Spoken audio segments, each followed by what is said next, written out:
करता राजयोग पेंट्स, खुशियां आपकी, रंग हमारे।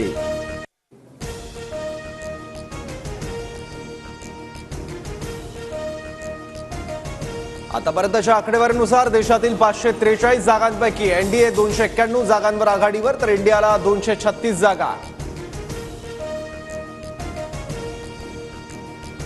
आतापर्यंतच्या निकालात महाराष्ट्रात महाविकास आघाडीचं पारडं जड, 30 जागांसह जनतेची मवियाला पसंती, तर महायुतीला 17 जागांवर समाधान मानावं लागलं।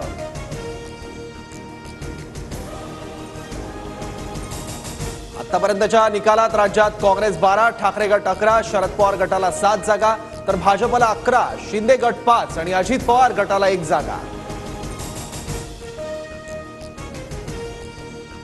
राज्याचा निकाल परिवर्तनाच्या दिशेनं, फसलेल्या आकड्यांवर बसून उद्या चर्चा करू, शरद पवारांची प्रतिक्रिया। बारामतीचा गड सुप्रिया सुळेंनी राखला, 1 लाखांपेक्षा जास्त मतांनी सुळे विजयी, सुनेत्रा पवारांच्या पराभवामुळे अजित पवारांना धक्का।